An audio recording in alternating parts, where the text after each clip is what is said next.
Hi, everybody. I hope you're doing great. Tonight, Friday, the 29th of September, is our third and final supermoon of this calendar year. But it's also a harvest moon. It's called a harvest moon because traditionally farmers would use the full moon at this time to provide a few extra hours of moonlight so that they can harvest their summer grown crops.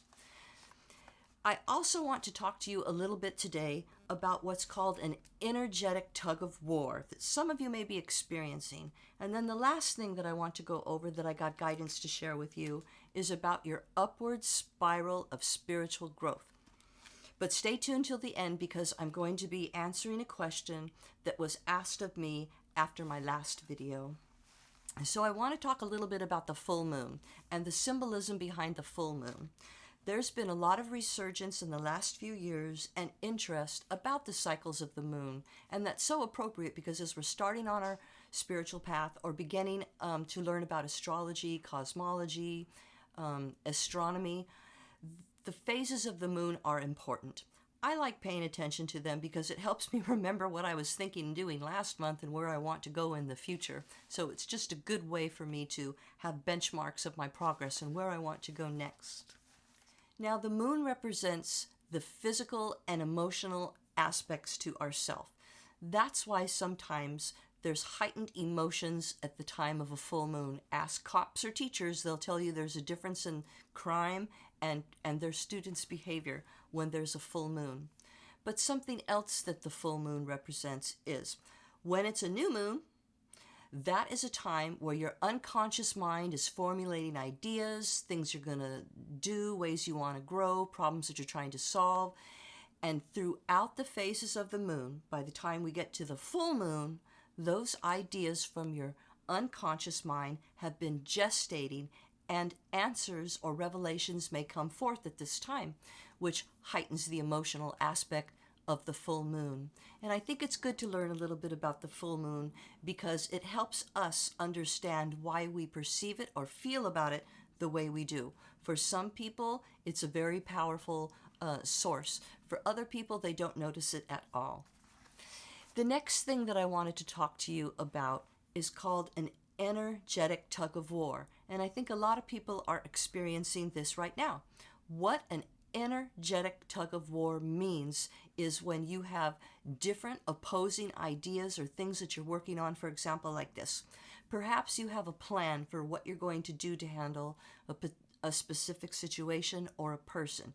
You've got it all mapped out, you know what you're going to say and what you're going to do, and you are ready to go. But then information or new data comes in that changes everything, and you're put in a position of, do I go this way? Do I go that way? How do I solve this now? I thought I had it all dealt with, but now there's these new aspects to consider.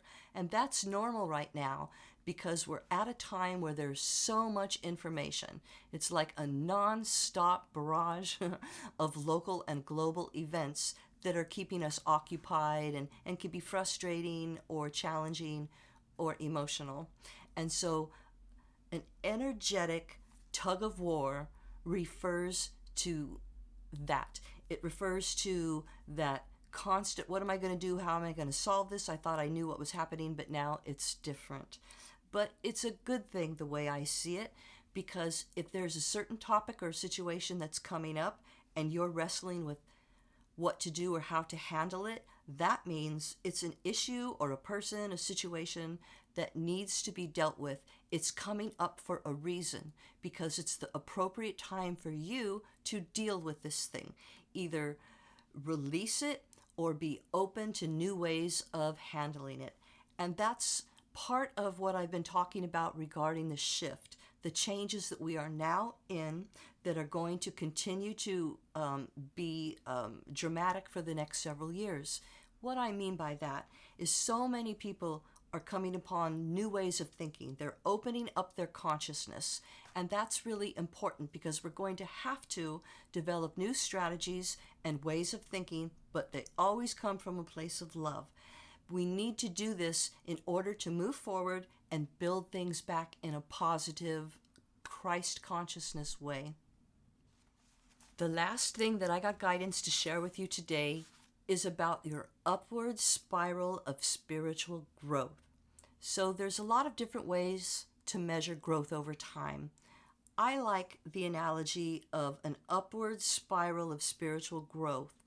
And this comes from the idea of when we run our energy, we're clearing our mind and opening ourselves up to solving problems and new ways of thinking. An upward spiral of spiritual growth also refers to the times that we're running our energy. And if running your energy is not clear for you, let me know and I can do a little video about that.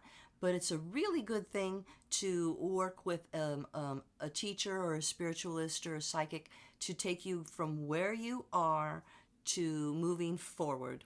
And so the spiral of spiritual growth refers to the spiral that is created when we run our energy.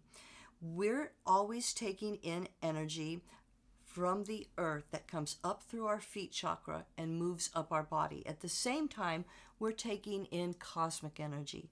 Cosmic energy refers to all of the pushes and pulls and dynamics of that which is beyond us, our universe, planets, exoplanets, all of these different aspects of astrology and astronomy come into play when we talk about an upward spiral of spiritual growth. Ideally, we want to run these two energies through our body. It serves the purpose of cleansing, clarifying. It's a common practice as part of meditation, and there's all kinds of positive things about it. So, an upward spiral of spiritual growth refers to the opportunity that we have to run our earth energy and our cosmic energy, mixing it with our own, and that puts us in a place to receive higher information from our higher self, spirit guides, angels, whatever it is that you relate to. It's also called a spiral, an upward spiral, because if you're watching this or you're on a spiritual path or watching videos similar to this, then you've probably had the realization that you're ready to expand your consciousness, to think in a new way, to grow, to be able to embrace love in a really challenging time when there's so much discord around us. And so, if you've experienced something like that, it's kind of like you cannot look back. You can't go back. You can't unsee something that you've seen or experienced that was so powerful, it puts you on a spiritual path forward and learn more. And so both the idea of an energetic tug of war and an upward spiral of spiritual growth are there for us to consider during this full moon so that we can evaluate what we might want to release and what we want to embrace. Last time, at the end of my video, I got a question, and that question was, what if I want to release something, but I just keep thinking about it? I just don't seem to be able to do it. I keep ruminating on it, and so on. And so this is how I would address that question.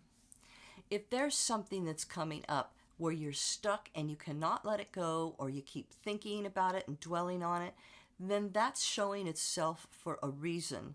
It's obviously some kind of a block to you moving forward in your happiness, opening your consciousness, spiritual growth, whatever you want to call it. And so if you can look at that thing or person or situation that's come up, it's not come up for an accident, it's for you to clear. But there also might be certain aspects about it that you want to embrace.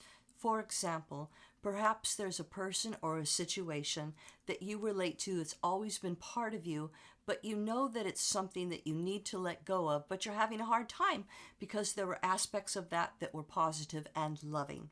First of all, if it's coming up for you, it's worth examining it. And you can visualize sending it away. You can write about it with stream of consciousness writing that I've talked about before, or with something called automatic writing. That's very powerful. And as I raise these ideas, if you want clarification on them, let me know. Just let me know below and I can address it further. But there might be something based in this question that was asked of me that the person might not want to let go of because there could be certain aspects to it that help that person grow, that help that person evolve in a way that you don't want to let go of it. But there's other things about it that you need to release. And so by looking at it with an open heart, closure. At this time of the supermoon, we're going to release anything we don't want anymore, but we're also receiving. We're open to the idea of receiving light, goodness, love. And when we internalize that, then we're able to better serve others and share inspiration and love with others, which is part of the healing as we go through this shift. If there's something particular that's coming up in your energetic tug of war, again, that's an opportunity for you to look at what needs to be released. Maybe there's certain aspects you want to hold on to that are part of your upward spiral of spiritual growth that could be of use to you. And so I hope on this full moon, there's something that I've offered that is of use for you. If you have questions, write them below. And be open to everything that this super full moon has to offer. Thank you for tuning in, and blessings.